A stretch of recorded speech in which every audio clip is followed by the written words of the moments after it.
जानते हैं कि भाई पंचकर्म क्या है। पंचकर्म क्या है? दो शब्द मिलकर बना है, पंच और कर्ता। ठीक है। पंचकर्म आया कहां से है? आयुर्वेद से।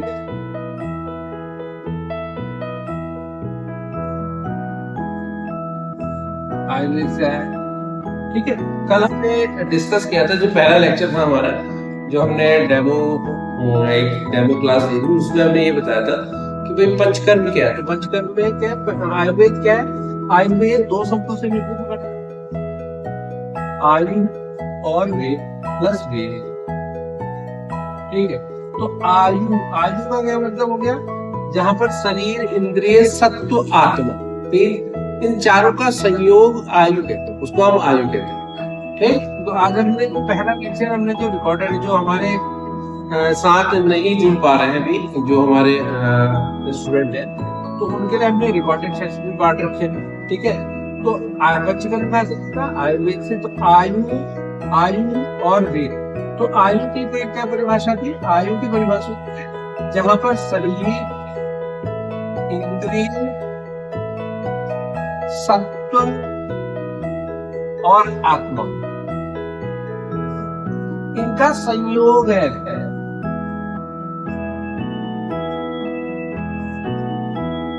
उसे हम कहते हैं आयु।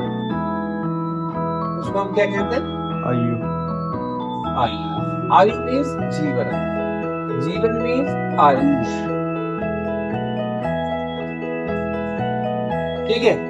तो आयु का मतलब हो गया जीवन और आयुष। और वेद का क्या मतलब हो गया?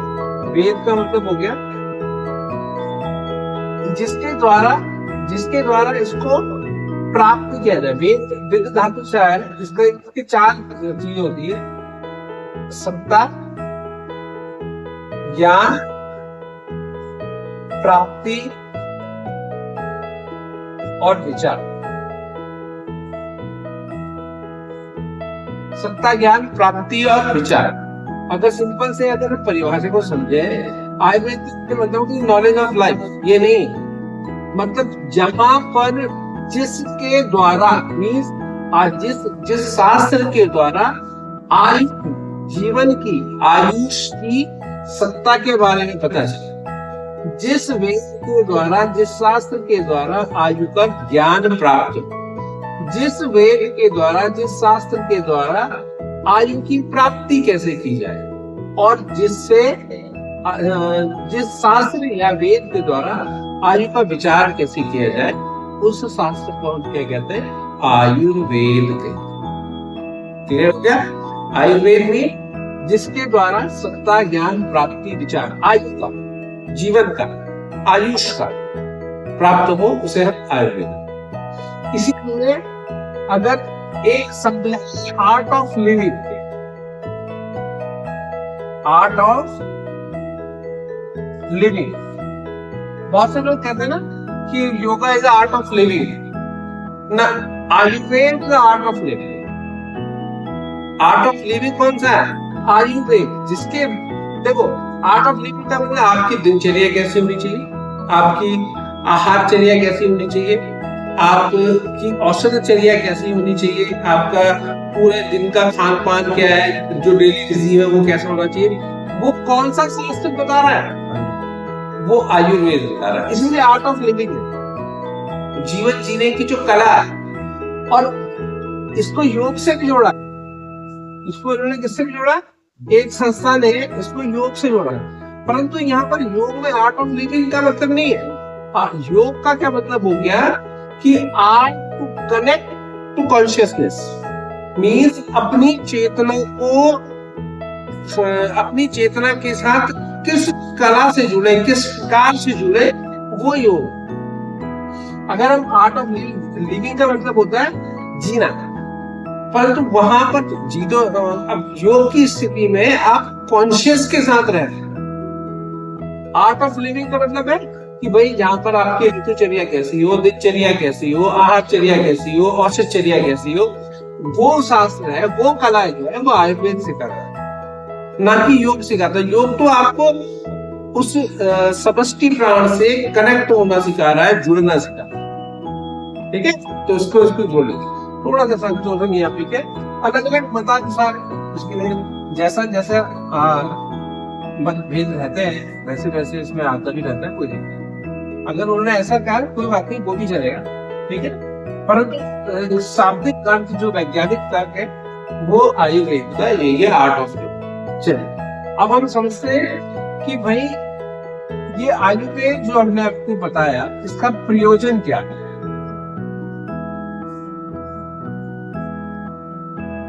आयुर्वेद का प्रयोजन, अभी तो हमने आयुर्वेद बताया, आयुर्वेद का प्रयोजन क्या है, क्यों आवश्यकता पड़ रही है इसकी आवश्यकता इसलिए पड़ रही है कि जो शरीर स्वस्थ है, जो शरीर स्वस्थ है उसको स्वस्थ कैसे किया जा सकता है, रखा जा सकता है, वो आयुर्वेद का प्रयोजन। देखो इसमें लिखा है स्वस्थ स्वास्थ्य रक्षण आतुर विकार प्रशमनम च, स्वस्थ के स्वास्थ्य की रक्षा करना और आतुर रोगी के रोग का निदान करना, चिकित्सा करना, वो इसका आयुर्वेद का प्रयोग। क्लियर हो गया? तो भाई एक नया हमने की भाई हम पढ़ रहे हैं, क्यों पढ़ रहे हैं, प्रयोजन क्या है, इससे हमारी ये प्राप्ति होगी, इससे ये होगा। तो आयुर्वेद इसलिए पढ़ रहे हैं, इसका प्रयोजन क्या है कि जरूरी नहीं है रोगी की चिकित्सा कर रहा, ये स्वास्थ्य जो स्वस्थ व्यक्ति है उसके स्वास्थ्य का रक्षण भी तो कर रहा है। भाई हमको क्या क्या किस किस ऋतु में क्या क्या खाना, ठीक है, किस किस ऋतु में क्या क्या खाना है, कौन सा खाना रात्रि में खाना है, कौन सा नहीं खाना है, ठीक है, और औषध कौन कौन सी लेनी है, अगर रोगी शरीर आ ही जाए तो कौन कौन सी औषध लेनी है, वो सभी हम आयुर्वेद के प्रयोजन में सीख। तो आयुर्वेद का एक प्रयोजन क्या है, स्वास्थ्य के स्वास्थ्य का रक्षण तो करना ही करना है।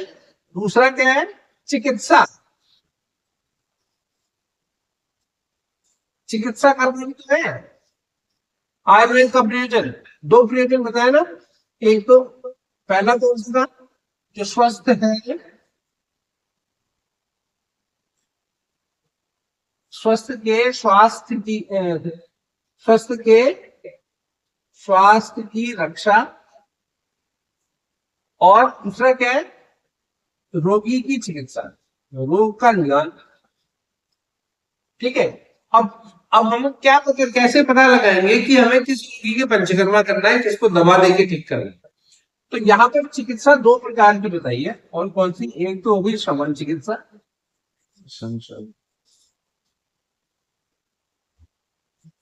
और एक होती है संशोधन चिकित्सा। कल भी मैंने शायद डेमो क्लास में ये बताया था। तो शमन चिकित्सा क्या है कि जिसमें हम रोगी को औषध देकर रोग को यथास्थान दबा, मीन्स कौन सी चिकित्सा में, शमन चिकित्सा में कौन कौन से आएंगे, नवीन रोग, जहां पर नवीन रोगों को औषध देकर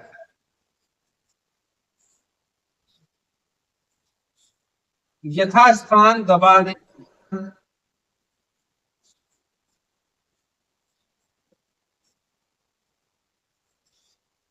यथास्थान दबा दे, मीन्स नवीन रोग की क्या कैटेगरी होगी, नवीन रोग हो गए 1 से 7 दिन, 15 दिन, 1 माह, बस।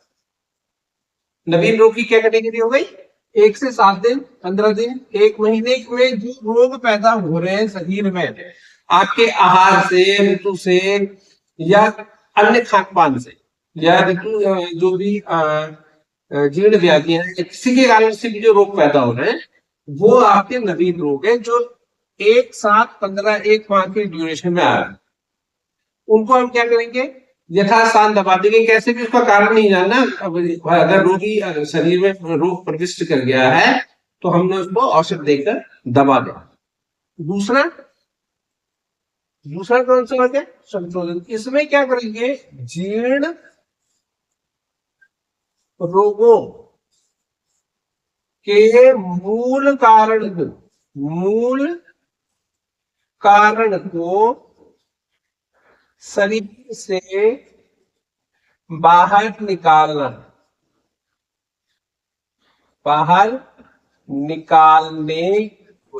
या को क्रिया को संशोधन चिकित्सा कहते हैं। ठीक है, मतलब क्या हो गया? संशोधन चिकित्सा क्या हुआ? जहां पर जीर्ण रोग, यहाँ पर कौन से रोग थे? नवीन रोग। यहाँ पर कौन से रोग थे? जीर्ण रोग। जीर्ण रोग मतलब हो क्या? जिनका ड्यूरेशन 1 माह, 2 माह, 6 माह और कितना? 1 वर्ष। वो स्थिति जो रोग की है वो क्या है? जीर्ण रोग की। अब ये जीर्ण रोग क्या होते हैं? जीर्ण रोग क्या होते हैं? शरीर से एकदम अटैच हो जाते हैं, चिपक जाते हैं, हिलते नहीं है, जटिल हो जाता है। मतलब कहते हैं बड़े यार बहुत पुराना रोग हो गया, वृद्ध हो चुका है। तो जीर्ण रोग को हम क्या कहते हैं? वृद्ध रोग। वृद्ध रोग, पुराना। कठोर, अलग अलग समुदाय का कठोर हो गया कि शरीर में जी अब तो ये जम गया बस। ठीक है, कठोर रोग। और नवीन रोग क्या होते हैं? नवीन रोग में क्या होता है? दोष क्या होते हैं? दोष लघु होते हैं। यहाँ पर दोष क्या हो जाएंगे? जीर्ण हो जाएंगे, कठोर हो जाएंगे, वृद्ध हो जाएंगे। भाई कोई भी रोग शरीर में चाहे नवीन हो या जीर्ण हो, है तो किसी दोष की प्रवृत्ति के कारण ही ना। आयुर्वेद के जो सिद्धांत है, आयुर्वेद का जो सिद्धांत है, वो किस सिद्धांत पे काम करता है? आयुर्वेद दोष, दोष प्रकृति पे भी तो काम करता है, पंच तत्व पे काम करता है, पंचभूत पे काम करता है। और दोष, दोष मीन त्रिदोष पर काम करता है, मतलब वात, पित्त और कफ। मतलब कोई भी शरीर में रोग का कारण है वो त्रिदोष है। त्रिदोष का मतलब क्या हो गया? कि उसमें वात, पित्त, कफ के कारण से ही रोग की उत्पत्ति हो रही है। तो यहाँ पर जीर्ण रोग में हम क्या करते हैं, या फिर नवीन रोग में क्या करते हैं कि जैसे कोई रोग शरीर में प्रविष्ट हुआ, आ गया, वो क्या है? उसकी जो दोष है वो लघु है, अभी हल्का है, सॉफ्ट है, उसको आराम से निकाला जा सकता है। परंतु वहां पर हम कहते हैं अभी हमने उसको ज्यादा वृद्ध अवस्था में नहीं है या विकृत अवस्था में नहीं, उसको हम औषध से समन से दबा सकते हैं, हटा सकते हैं। परंतु जब वो वृद्ध अवस्था में पहुंच जाए, कठोर अवस्था में पहुंच जाए, जीर्ण अवस्था में पहुंच जाए, तब हम उसके मूल कारण, ये मूल कारण क्या? मूल कारण क्या अनुसार क्या है? या तो वो वात के कारण बढ़ रहा है, या पित्त के कारण बढ़ रहा है, या कफ के कारण बढ़ रहा है। इसके कारण से हम उसको शरीर से बाहर निकालें। तो शरीर से जो मूल कारण, जीर्ण रोगों के मूल कारण को शरीर से बाहर निकाल। और शरीर से कैसे निकालेंगे बाहर? जो शरीर का निकटवर्तीय मार्ग है, निकटवर्तीय मार्ग नहीं, अगर मुख के आमाशय के पास है तो मुख मार्ग से, और पक्वाशय के पास है तो गुदा मार्ग से बाहर निकालेंगे। क्लियर हो गया? इसी इसी संशोधन चिकित्सा को हम क्या कहते हैं? पंचकर्म।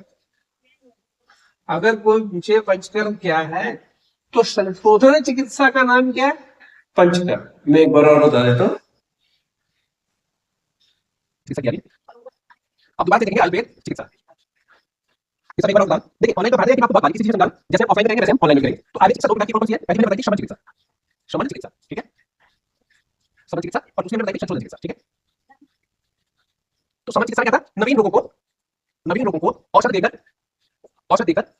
यथास्थान दबा, मैंने मेडिसिन को काट दिया, तो मेरे डॉक्टर ने पेट दर्द, तो ये इंजेक्शन टूटा, ये और ऐसे कर दिया, तो देखिए अच्छा ठीक है, आज कैसा है हमने काट दिया मेरे। तो नवीन रोगों को औषध देकर यथास्थान दबा। परंतु संशोधन चिकित्सा में क्या है? जीर्ण रोगों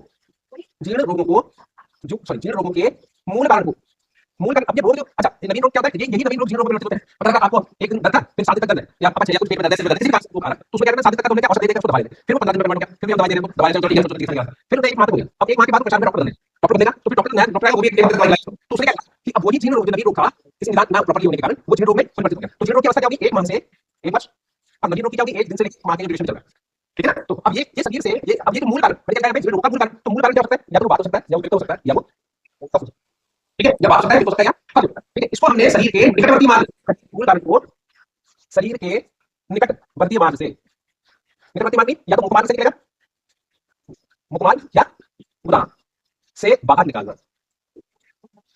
बाहर निकालना क्या है? आपका संशोधन चिकित्सा। ठीक है, अब यही संशोधन चिकित्सा को क्या कहते हैं? पंचकर। संशोधन चिकित्सा का नाम क्या है? इसी संशोधन चिकित्सा का नाम क्या है? पंचकर। ठीक है, अब इसी को क्या कहते हैं? डिटॉक्स। इसको क्या कहते हैं? डिटॉक्स। संशोधन। संशोधन में अच्छा आप ये कह रहे हैं कि जीर्ण रोग के मूल कारण होते हैं। ठीक है, मूल कारण बात करते हैं ऑफ शरीर के निकटवर्ती मार्ग से बाहर निकालना। तो निकटवर्ती मार्ग से बाहर निकालना, ये जो संशोधन चिकित्सा है ये प्योरली क्या है? आंतरिक है, आंतरिक चिकित्सा है। इसमें internal treatment that is the internal cleansing process, that is the internal cleansing process known as Panchakarma और डिटॉक्सिंग। डिटॉक्स। ठीक है, तो डिटॉक्स करना बॉडी को कहते हैं डिटॉक्स करना। डिटॉक्स में क्या है? शरीर के आंतरिक भाग से, आंतरिक